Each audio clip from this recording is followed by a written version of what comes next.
Hoy es 5 de junio y se celebra el Día Mundial del Medio Ambiente. Este es un tema especialmente relevante para el Perú, que es uno de los países más vulnerables al cambio climático. Para hablar de esto hemos invitado a Luis Espinel, quien es vicepresidente Perú de Conservación Internacional, una ONG que trabaja precisamente en temas ambientales. Luis, ¿cómo estás? ¿Cómo estás? Un gusto poder estar aquí en este día tan especial, que es el 5 de junio, Día del Ambiente, ¿no? ¿Por qué tenemos un Día Mundial del Ambiente? Porque creo que la preocupación sobre los temas del medio ambiente, del lugar donde nosotros vivimos, es una preocupación de todos, ¿no? Y entonces no es una preocupación de algunos pocos, sino dependemos del cuidado de nuestro ambiente para poder tener una vida mejor, ¿no?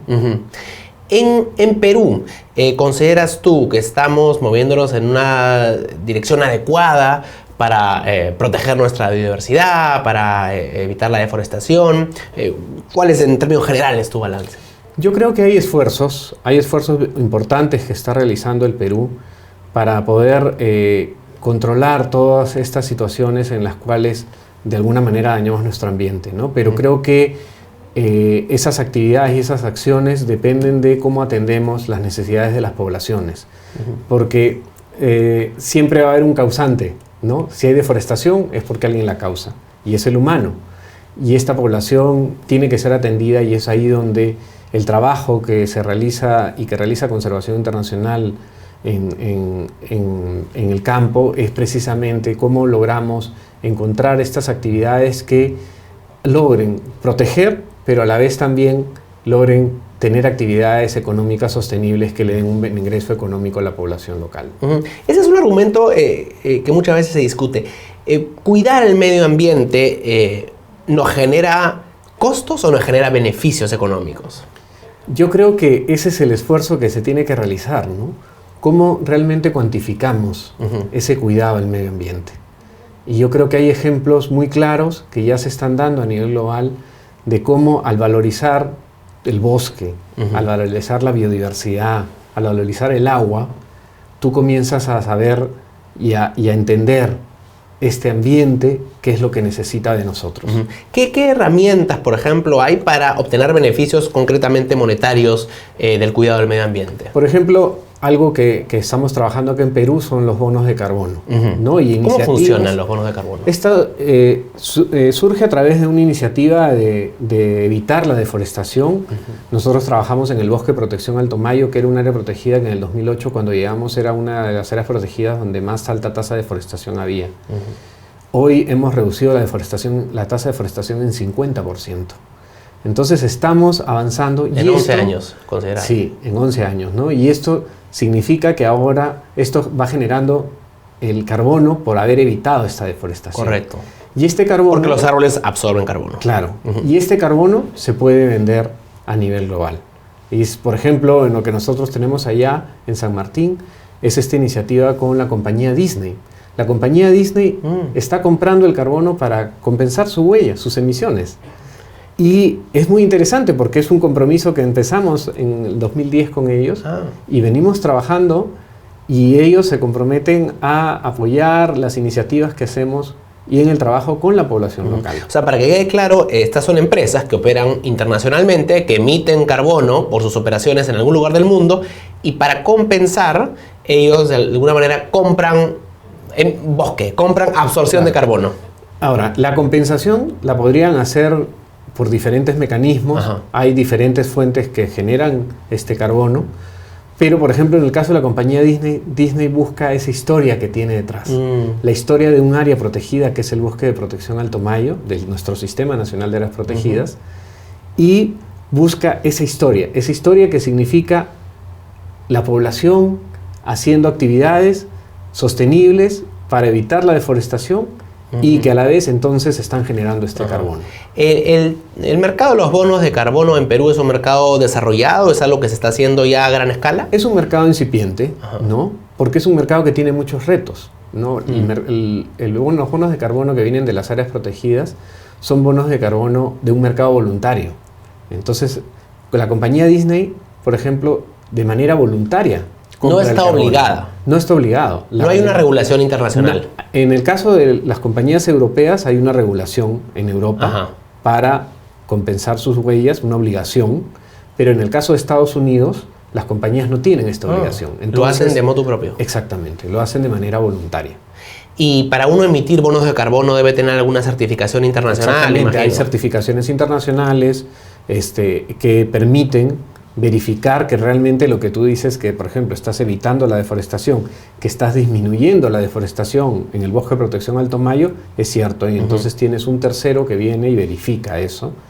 Y de esa manera te emiten un certificado de una cantidad de bonos de carbono que has evitado en un periodo, ¿no? Puede ser en un año, en 2 años.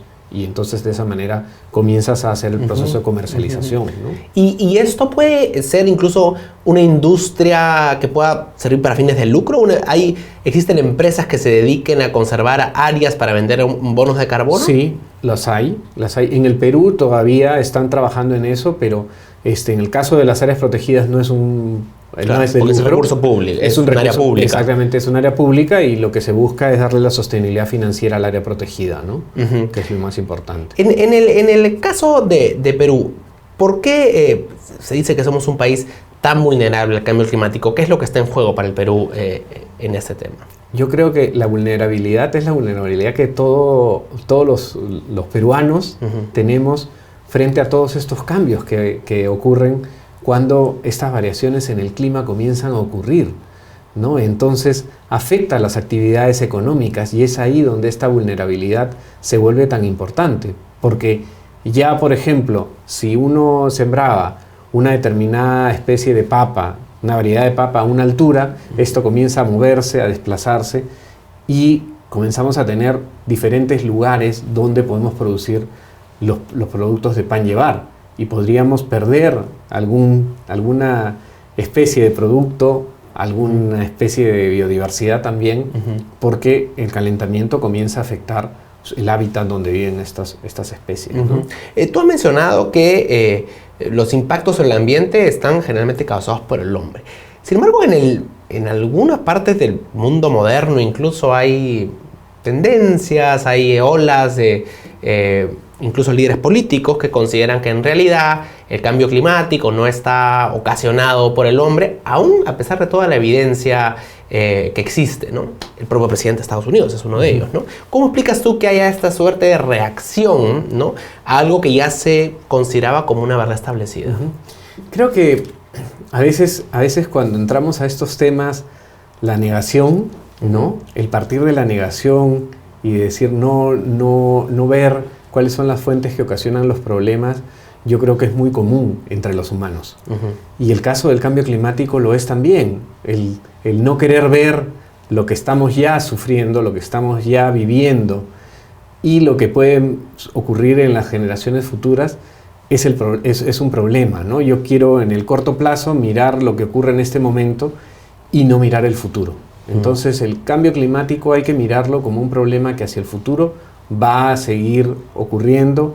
Estamos ya con un llamado de atención muy fuerte que tenemos que tomar ciertas medidas y creo que países como el Perú han tomado conciencia sobre ello y tenemos un Ministerio del Ambiente que cada día creo que se vuelve más fuerte y está tomando las medidas y trabajando no solamente con un Ministerio del Ambiente sino con todos los sectores, porque esto es un trabajo de todos los sectores para lograr tener las acciones que mitiguen este cambio climático y que nos adaptemos a él, ¿no? Porque correcto, ese proceso es el más importante. ¿Cómo nos adaptamos? ¿Cómo miramos hacia el futuro y hacemos los cambios y miramos en ese caminar, ¿no? Y hoy día, que es el Día Mundial del Ambiente, tenemos estas oportunidades, ¿no? El Día Mundial del Ambiente hoy quiere hablar sobre el tema, quiere llamar nuestra atención sobre lo que es la contaminación del ambiente. La contaminación del aire, ¿no? Y ahí todos tenemos algo que hacer, porque si 6 días de la semana o 7 días de la semana yo uso un vehículo, mi auto, entonces o me junto con amigos y trato de que no hayamos 4 personas en 4 carros, sino en un solo carro 4 personas, o voy en bicicleta, ¿no? O en transporte público. O en transporte público, uso sistemas de transporte masivo. Y en ¿no? nuestras casas, ¿qué podemos hacer para reducir nuestro impacto en el medio ambiente? Yo creo que nuestras casas, partiendo, por ejemplo, de cómo clasificar nuestros residuos, ¿no? Yo creo que es algo muy sencillo, muy simple. Los chicos, los jóvenes de ahora, creo que cada vez más están trabajando sobre ello. Y eso creo que es importante, ¿no? Cómo clasificamos nuestros residuos, pero a la vez el reto está en que también en los municipios hagan estas actividades, porque si yo clasifico mis residuos en mi casa, pero no tengo dónde llevarlos, entonces ahí estoy teniendo y creando conciencia a nivel de mi hogar, pero no a nivel de lo que yo necesito. Y ya de escala, hay, ¿no? en Perú, un número considerable de municipalidades que está trabajando con separación de residuos. Están haciendo el esfuerzo, ¿no? En Lima hay algunas. En Lima hay algunas, Ajá. ¿no? Inclusive, claro, estos esfuerzos que realizan algunos supermercados que tienen para que tú vayas a dejar los plásticos, ¿no? Las pilas, qué sé yo. Pero, por ejemplo, si tú ya te pones a leer lo específico de cada producto, de repente te das cuenta que hay un producto que tú quisieras reciclarlo y no tienes el envase donde ponerlo, ¿no? Correcto. Entonces, creo que es algo que cada día más tenemos que ir aprendiendo. Es un hábito que uno va generando en el día a día. Un mensaje final en este Día del Ambiente, el Día Mundial del Ambiente. No, yo creo que todos somos responsables de hacer algo por nuestro medio ambiente, de cuidar nuestro medio ambiente, porque creo que, así como el medio ambiente y nuestra naturaleza, la naturaleza no necesita de nosotros. Nosotros necesitamos de la naturaleza para poder salir adelante. Porque es ahí donde vivimos, es nuestra casa. Nuestro hogar es el mundo y ahí ese es el que tenemos que cuidar porque no hay dos, hay solo uno. Luis, muchas gracias. No, a ti por esta oportunidad de poder conversar el día de hoy. Gracias. Luis Espinel, vicepresidente de Conservación Internacional en Perú, hoy 5 de junio, Día Mundial del Medio Ambiente. Sigan atentos a la programación de Perú 21 Televisión. Buenas tardes.